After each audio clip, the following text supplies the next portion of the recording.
It's a lot. Living in the U.S. is a lot because every waking hour, we're conditioned to work and never enjoy life. I was like, never enjoy life, but you never have time to enjoy life. For instance, my schedule is about 50 to 60 hours a week. I'm here, I wake up, take care of Kona, and it's a routine. It's a routine every day, every day, every day. Get up at 5:30, get a shower, get Kona walked, get him fed, maybe fix some coffee, watch 10 minutes of the news, and then get on the road, and as soon as you walk in that door, it's nonstop, patient care all day. Get a 30-minute lunch break, and then it's back at it for the afternoon. And then the weekend rolls around, and it's not really a break because many of you have families, and that takes up a lot of your time. You've got to catch up on lawn care, laundry, cleaning the house, and by the time like Sunday morning rolls around, man, the anxiety's setting in again. You're already thinking about, damn, I got to go back to work tomorrow. And that's what I'm doing. I'm sitting here thinking, dang, I got to go back to work tomorrow. I felt like I just came home from that place. It's a lot. It's a lot. So I was reflecting on my trip as I woke up at 5 o'clock this morning because that's the way our brains are conditioned. That's the, 6 decades of the same routine. Well, 4 decades working. We're just conditioned to have our internal clock wake us up. I wish I could sleep to 7 o'clock. Golly, man. I'm hoping when I move to the Philippines, I'm able to sleep. I know the roosters are going to wake me up, but hey, I'd rather have a rooster wake me up than a mechanical clock. My birds are coming out. I got some goldfinches. I hope they'll swing by. The hummingbird's already been by this morning. But anyway, so it got me thinking about my last trip. And sitting on the plane, I was, excited. I'm going back to the Philippines, going to Southeast Asia, place I enjoy. And on that trip, I had a lot of excursions planned, a lot of activities. To Cebu and got checked into the hotel and started my excursion. And then about halfway into the trip, I'm like, man, what am I doing? I'm on a schedule. I came over here to get off a schedule. I'm waking up early in the morning. I've got to get to this place to go to Kawasan Falls. I got to go on a plane. I got to go to Palawan, however you say it. I know it's said 2 different ways. But I mean, they were great trips, don't get me wrong. But I was in that Western mindset of go, go, go, go, go, go. We got to go. We're going to miss everything. It's like going to Disney World with your kids. Oh my gosh. But then I had that epiphany and I'm like laying in my hotel room and I wake up that morning and I'm like, you know what? Today, no schedule. I'm just going to get up and I'm just going to go with the flow and I'm going to see where it takes me. And I did. On this particular trip, I was right in the middle of Cebu. I was staying at IT Park at the Seta Hotel, beautiful hotel.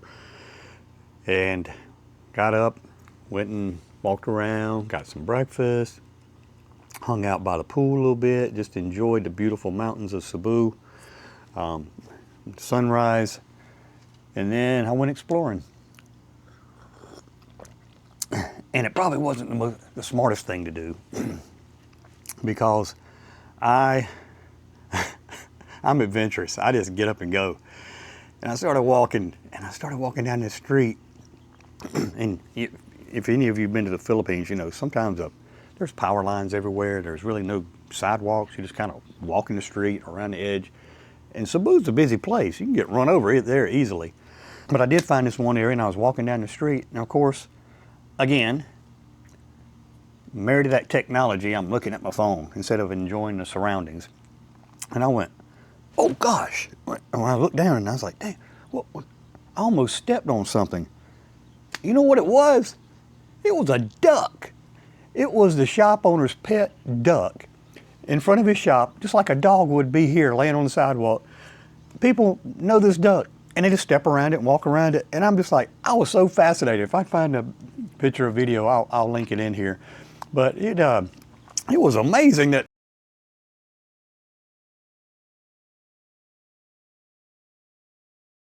this was a pet duck. But so, you know, if I wouldn't have got out and walked around, I wouldn't have seen that. I would not have got to enjoy that experience. So I had a story to tell. You know, I go back after spending a day walking around and go back up to the rooftop bar, and the guy's working there, and I'm talking to him, and he's a nice guy, and we talked a lot, and he was very interested in you know, Western culture in the USA, and obviously I was interested in his culture, so we would swap information. And he goes, "What'd you do today, Thomas?" I was like, "Oh man, I went exploring." He goes, "Where'd you go?" And I said, "I don't know, I went down here a couple rows and I went down," and I said, "I was walking on the sidewalk and I almost stepped on this duck." And he goes, "I know where that duck, I know what you're talking about." He goes, "What were you doing over there?" He goes, "No, Thomas, that's not the good part of town." I said, "I kept wondering why those kids kept yelling at me, but I just kept walking." So I guess that wasn't the smartest thing to do, but hey, it was fun. It was an experience. So that lets me get back to the talk about this U.S. grind, man. I mean, it just grinds your joints to dust. We're conditioned to work, work, work every day. Every hour is a transactional. Either we're earning $1 or we're spending $1.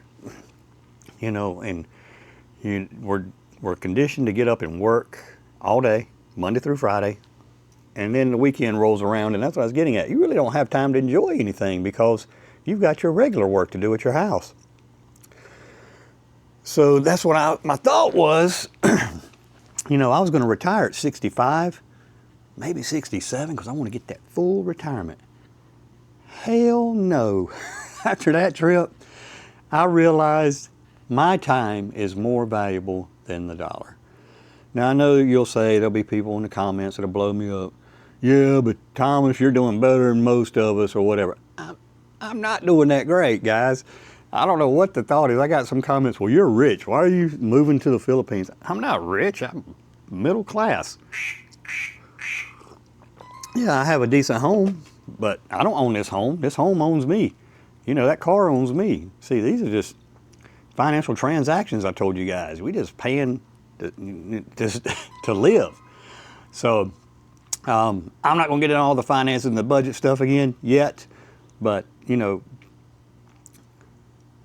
62, when that retirement day rolls around, I'm done. I have completely made up my mind. This last trip was so life-changing, and I see the kind of life I want to live. I don't want to have to be on a schedule all the time. I've been on a schedule my entire life, just like many of you. I know you're thinking, Thomas is complaining. God, he complains too much. I'm not complaining. I'm just pointing out the reality.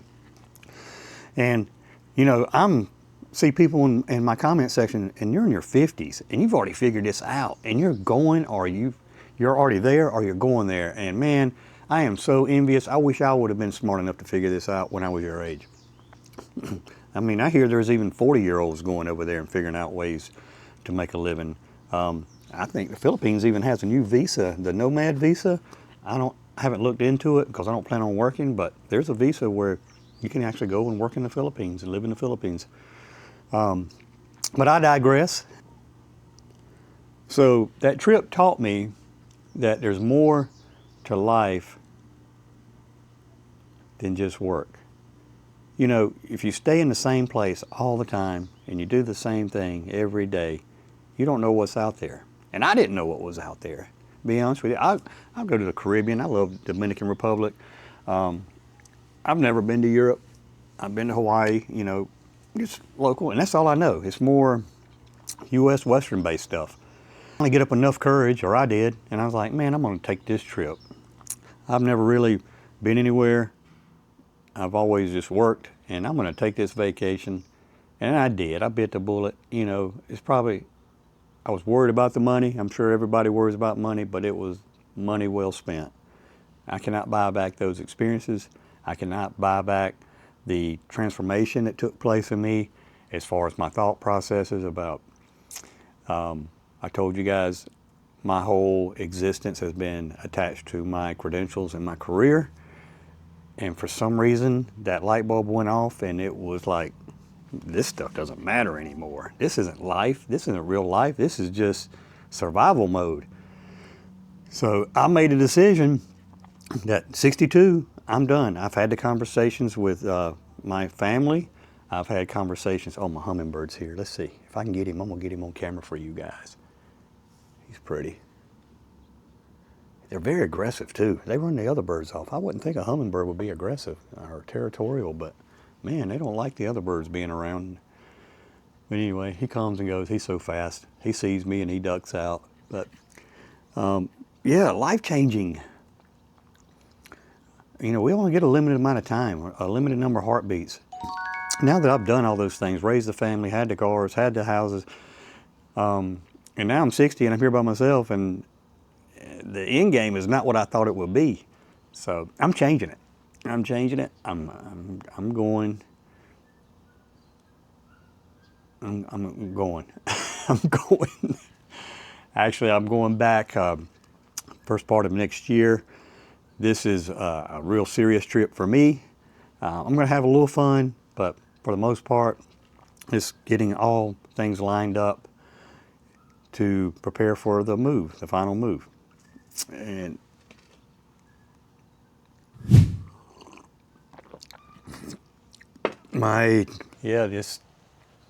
I'm going. There's more to life than sitting on a back porch for the rest of your days drinking coffee. There's so much more of the world that can and needs to be explored. I'm an adventurous person, and I've put my life on hold for too long. I've always had obligations, whether it be family or a business, and now I don't have those anymore, and it feels great. It feels fantastic. I got to do something for me for a change. And that's why I'm doing this move. I'm doing it for me. I'm doing it for my mental health. I'm doing it for the thrill of living in another country, getting immersed in the culture, learning something new, hopefully being accepted.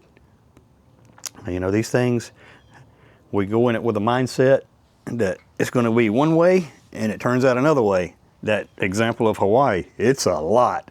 I thought it was going to be one way, and it turned out to go another way, and it was not good.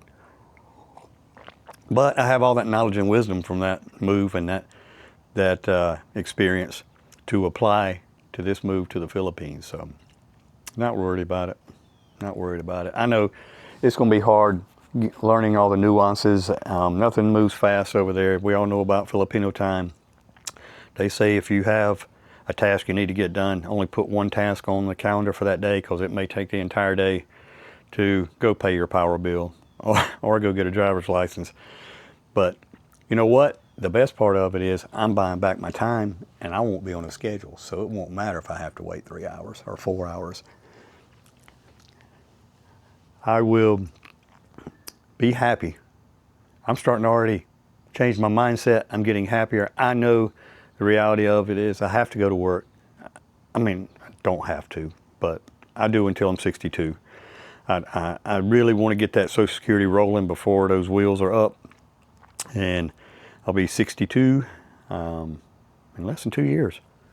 So like I said, my time frame's moved up, and I'm just in the process of decluttering, getting rid of things that I don't need any longer. These physical anchors I keep talking about. But that's the Thomas talk. That's the Thomas talk for Sunday morning, is changing your mind. Not watching. I don't have my watch on today. Time is strong. It's so strong, I left it in the room. But that's what I want to get to. I don't want to have to carry a watch around all the time. I don't want to have to carry a phone around all the time. Here's always constant contact. You got to be in constant contact. And that's what I want to get away from, move away from. I want to wake up on a Wednesday morning in the Philippines at 7:30. No alarm clock unless it's the roosters waking me up at 5 in the morning. But with no agenda. You know, get up, make a cup of coffee. What am I going to do today? I'm going to get on the scooter. I'm going to go for a ride. Or, you know what? I think today I'm going to jump a plane. I'm going to go to Palawan. You know what? I'm going to get up this morning. I think I always wanted to go to Japan. I'm going to Japan. You know, over there, places are so close and the flights are so cheap. You can be anywhere in a matter of hours. Yeah. I want to go from it's a lot to it's not here very soon. And I caught a bunch of grief in the comment section. One guy, he was like, why are you talking about moving to the Philippines 2 years before you go? And I'm like, you know, I started this to journal this process, maybe help some people along the way. Because, as I share with you, I turn on and I see these vloggers, and all I see is the end result.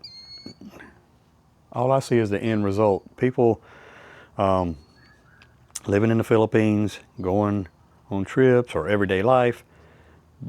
And I couldn't find anybody showing me what it took to get there. I mean, yeah, they would talk about things that be the process after they got there. Oh yeah, you need to get this visa, or, you know, I wish I'd have set up a banking account, or I wish I'd have done a domicile. You know,